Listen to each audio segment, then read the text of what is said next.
In these days of fast, noisy travel, discovering Britain's canals and rivers is the ideal way to relax, as well as a chance to meander through some of our most picturesque and seldom seen countryside.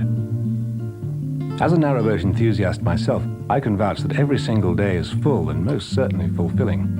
But, as our first canal builder, the Duke of Bridgewater, said, "Water is a good friend and a bad enemy." So, the purpose of this short film is to outline the best way to enjoy your boating holiday safely. It's called the Waterways Code. Young children should wear buoyancy aids when on deck or close to the water's edge. And make sure you know where to lay hands on the appropriate safety equipment in case there's an emergency. Past other boats on the right wherever possible. Everyone associates canals with locks. You'll find them singly or in groups known as flights. Generally a stone or brick-built chamber, a lock has gates at either end which enables boats to travel up and downhill on the canals by raising or lowering the water level. Although there are several different kinds of locks, going through them always follows the same basic principles. This narrow lock is typical.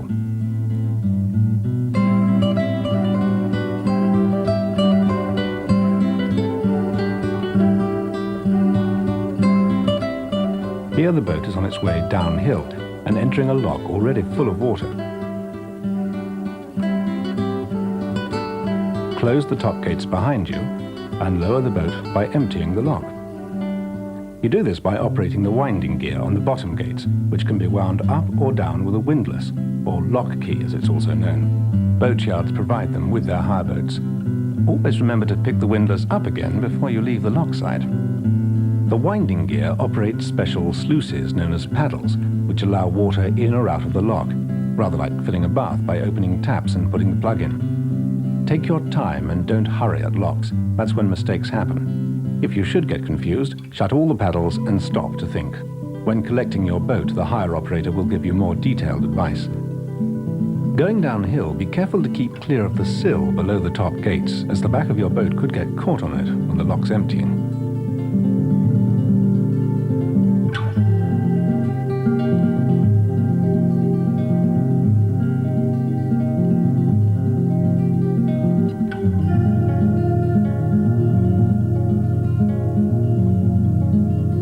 Once the lock's empty, open the bottom gates by pushing, not pulling, against the balance beam and steer your boat out. Never use your feet to push the boat off inside the lock.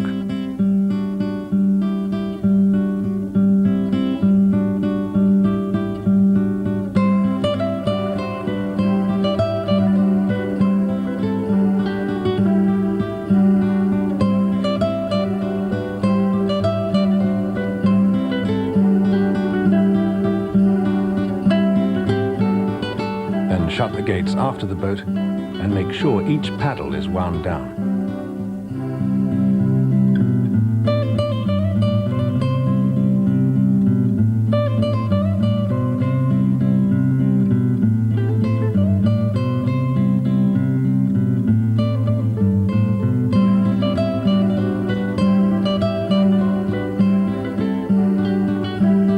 Make a final check that all paddles and gates are closed and reboard from the back of the boat.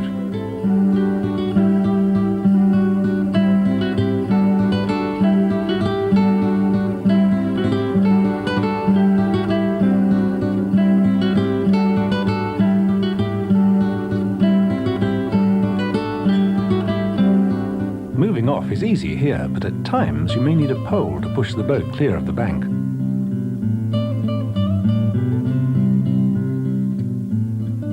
Around the country you'll find lots of different types of winding gear. All work on the same basic principle and are easy to use.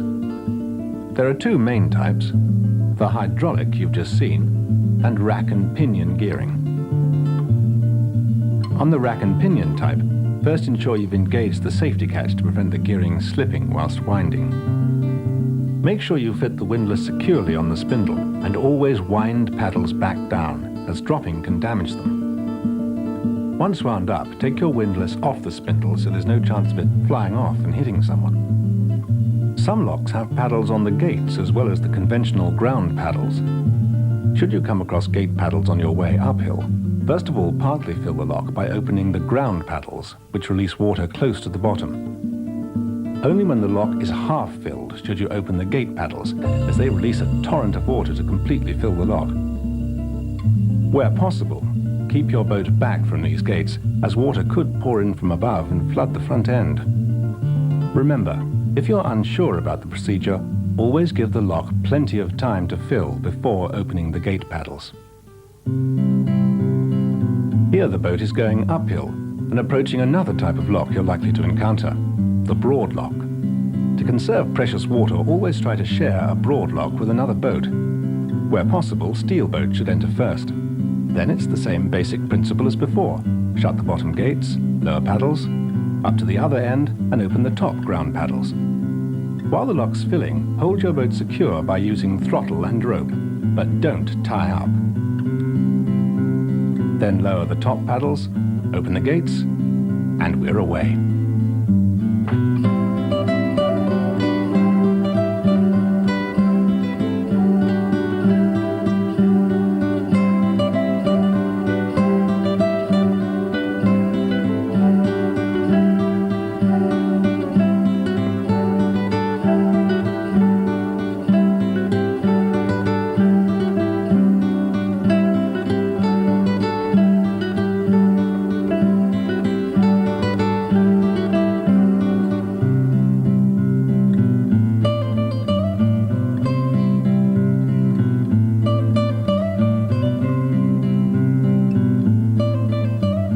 On some canals is the swing bridge.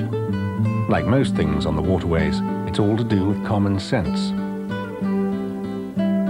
While your boat maneuvers into the center of the canal for the best approach, unhook the retaining chain, cross over to the opposite bank, and give the bridge a steady heave. Don't overdo it though, as it could bounce back.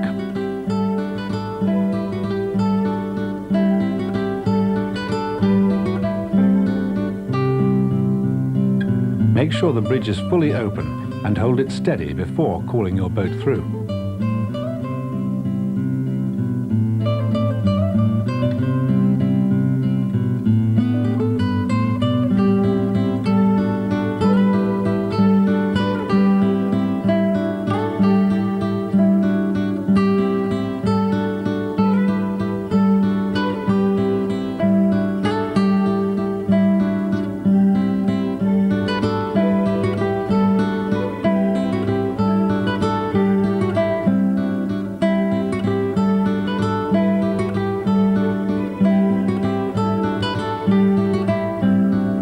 Then it's the procedure.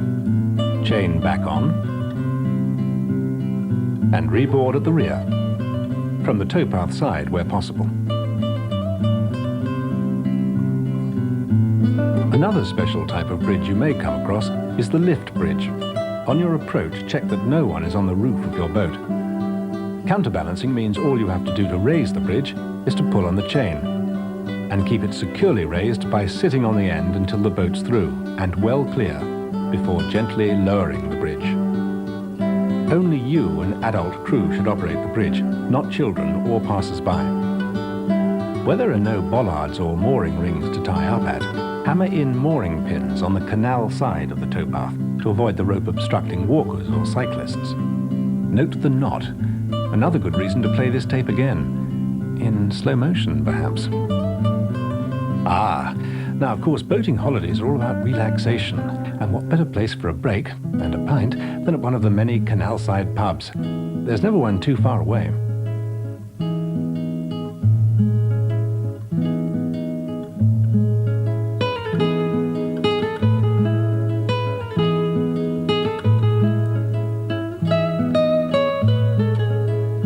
Well, must get on.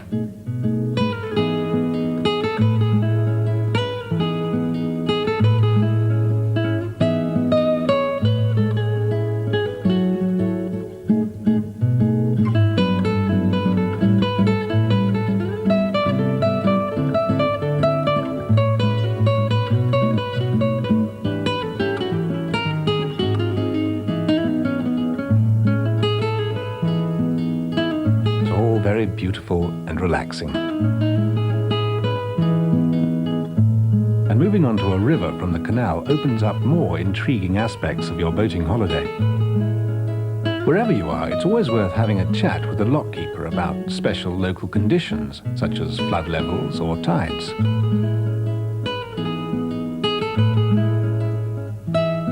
Very kind of one of the lockkeepers to open the gate, but don't allow passers-by to give you a hand. It could be dangerous, and after all, you're in charge.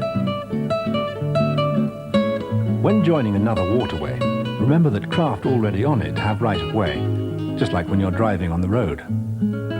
Weirs can look very pretty, but are potentially dangerous should you get swept over or stuck on one.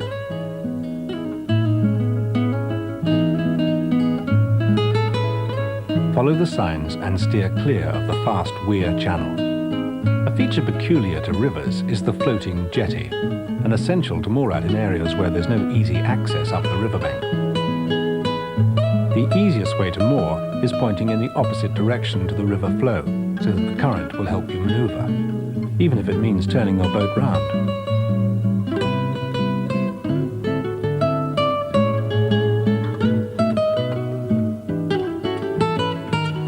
And stop neatly in place by throttling in reverse.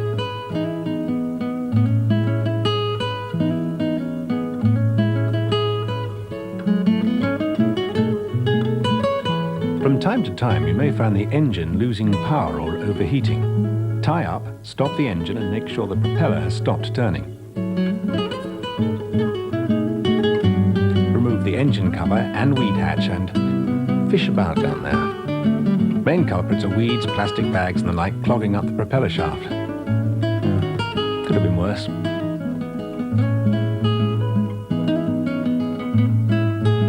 Don't forget to replace the weed hatch securely.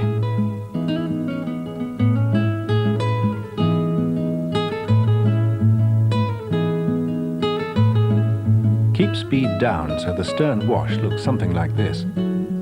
Cruising too fast badly damages the banks and disturbs wildlife.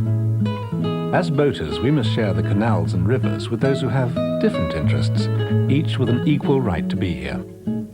The Waterways Code encourages us to be considerate of all users' activities and leave them adequate room.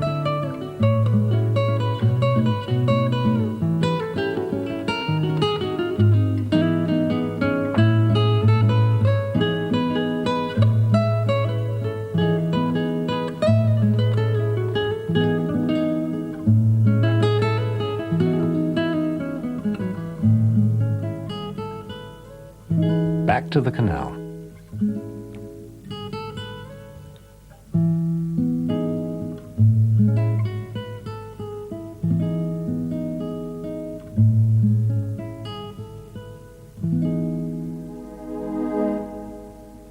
I don't know about you, but I still get an eerie feeling every time I go through a tunnel. Check the local cruising guide as you approach. It will detail any special procedures.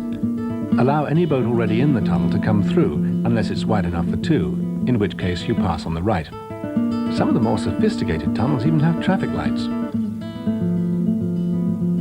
Put headlights on, clear everyone from the roof and sides, arms, legs and heads tucked in. Then the only thing to worry about is those big drips that always go down the back of your neck.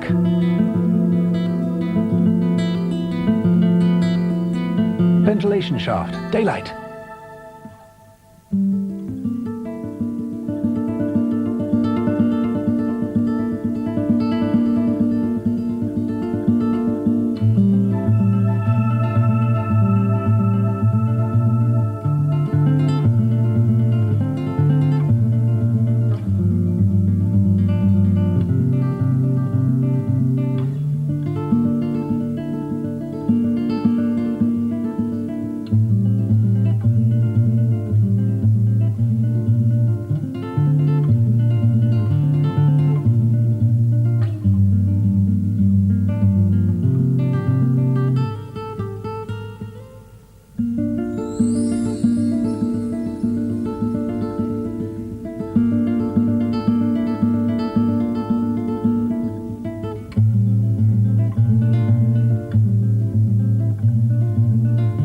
At the end of the day, Knowing how to use our canals and rivers correctly is well worth the effort.